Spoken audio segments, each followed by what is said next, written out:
How do you take $1 billion idea and utterly destroy its worth?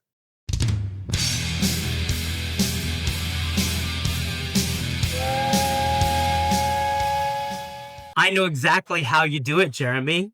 You want to know how you take a great franchise and destroy it? Take a guess. Newsom in charge. No. You know what you do? You have to be really dumb, dumb, dumb, dumb, da dum, dum, da dum. Oh my God.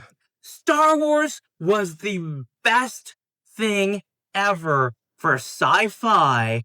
And what the heck has George Lucas allowed to be done to this? Now, just to jump in here a quick second, this is our last episode we recorded with our old equipment. Even this announcement's being recorded with our old equipment.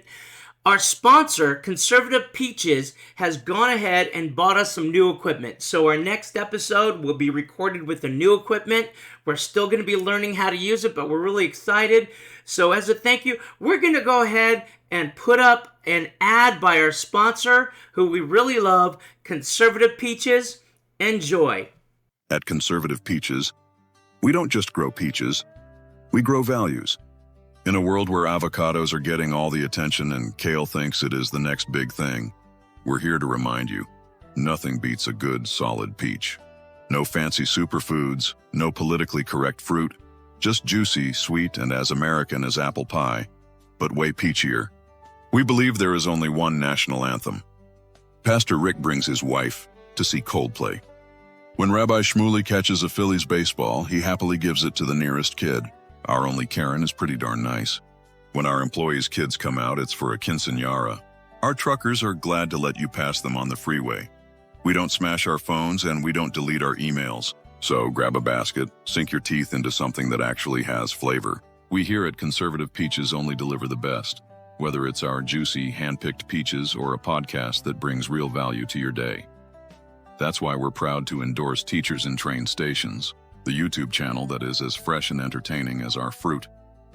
Each episode is packed with insightful conversations, hilarious stories, and the kind of wisdom you didn't realize you needed. Whether you're commuting, cooking up a peach cobbler, or just taking a break, Teachers in Train Stations is the perfect companion.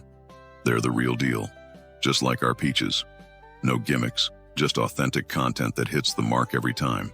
So while you're biting into one of our finest peaches, take a moment to tune in and enjoy. Trust us, you'll feel smarter, more entertained, and maybe even more inspired to pick up a conservative peach or two. Teachers in Train Stations, where every episode is worth its weight in fruit. Conservative Peaches is not a real company, and this is not a real paid endorsement. We think it's kinda obvious, but there are dumb people in the world. We promise. No peaches were canceled in the making of this orchard. And now back to Jeremy and Seth, and Teachers in Train Stations. And you should go out and buy some Conservative Peaches. Now back to our show. Oh my God. I'm gonna let you really talk. care anymore. He sold it all off. So he doesn't care what happens to it anymore. He got his money.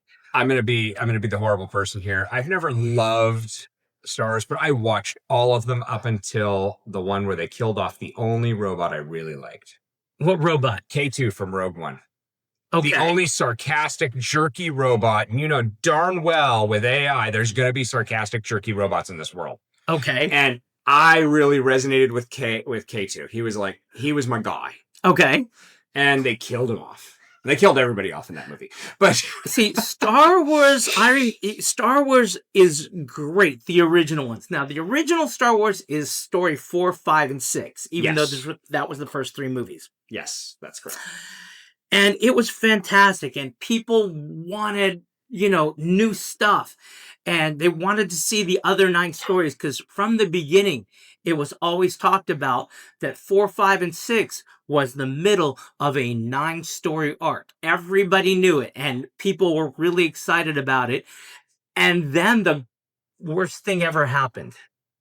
They actually made 1, 2, and 3. Yeah. All right. Now, Jar Jar Binks, originally, as the legend goes, he was supposed to be a hidden Sith, which would explain why everything he did happened to just work out. And by the 3rd movie, which was really the 6th movie, but by the third movie in the series, if they would have brought him out. Ninth movie, wasn't it? No, first, second, third. It was the prequel. In the third movie, the prequel, if they would have brought him out as this evil SOB and his personality totally changed, that would have been awesome. Yeah, okay. You lost me with the midi-chloriated things that that somehow they can now measure your Jedi-ness with some little monitor. That's hilarious. And then I don't remember what movie it was. It wasn't too long ago, and they had Princess Leia, and she was swimming in space.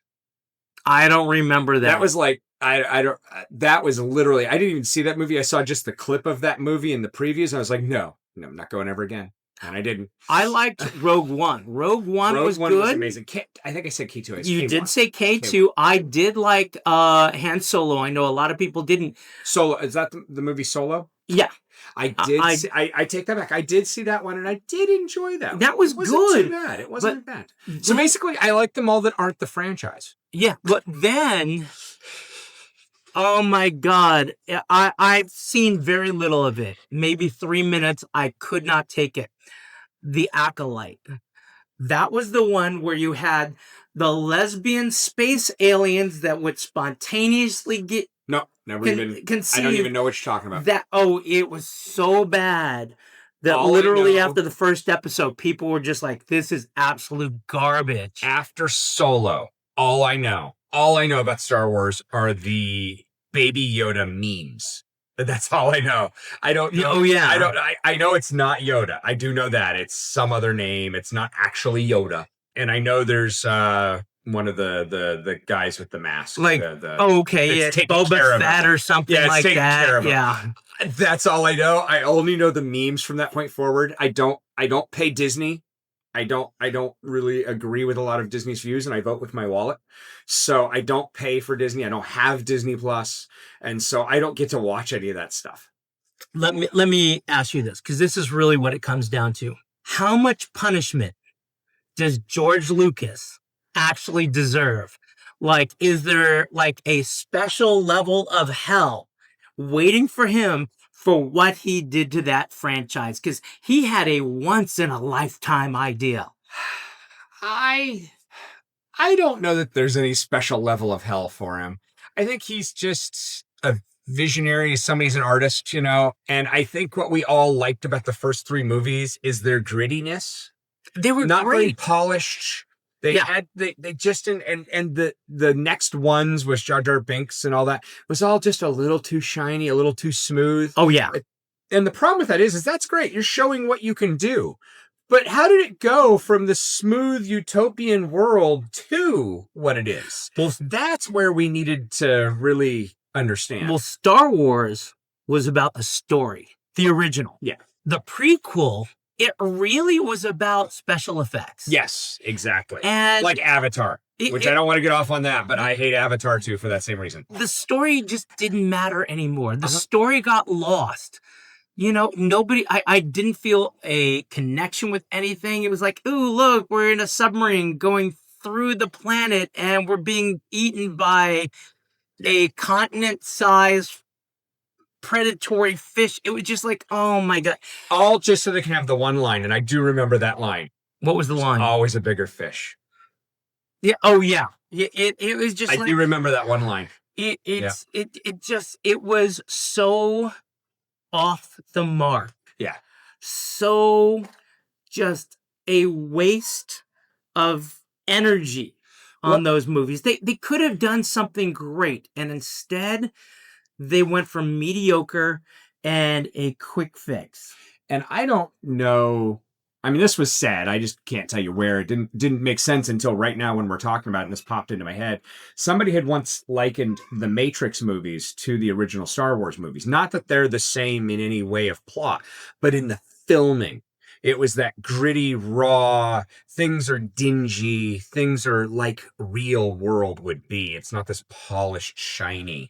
And that's why people grabbed at the Matrix so bad. It wasn't the storyline, it wasn't the plot, it wasn't Keanu Reeves, although I am a big fan of Keanu Reeves. It was the grittiness of it. It was like, yeah, that could be here. Jar Jar Binks is not there's no way you believe Jar Jar Binks has anything to do in the real world or even in the futuristic real world.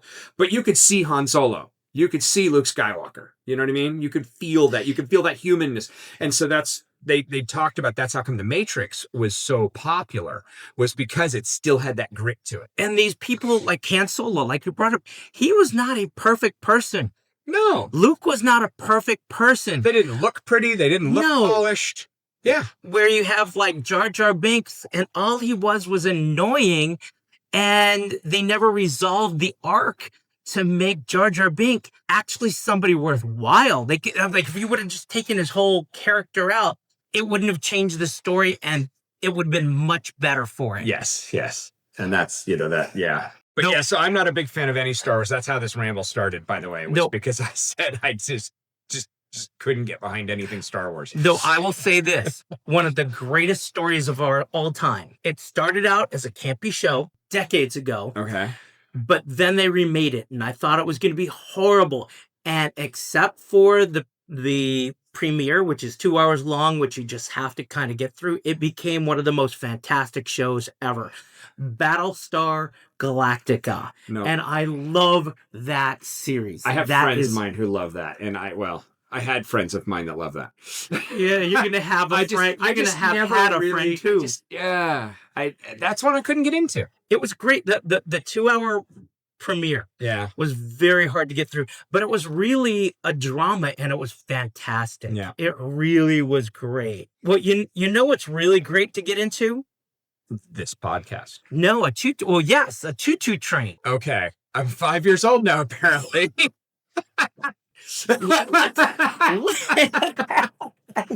All right, let's start this one over. Okay. Hey, you know what? We would love you to be one of the first 100. So what do you have to do to become part of the first 100? You have to get on the choo-choo train. Oh, I love the choo-choo train. And how do I do the choo-choo train, Jeremy? There's a little choo-choo train button that looks like a subscribe button down on the bottom. There is, and what should I do with it? You should push it. Push it real good. I wish that was scripted. Hey, please like and subscribe. And at the end of the day, the one thing we really have to have you know is... We'll see you at the next stop.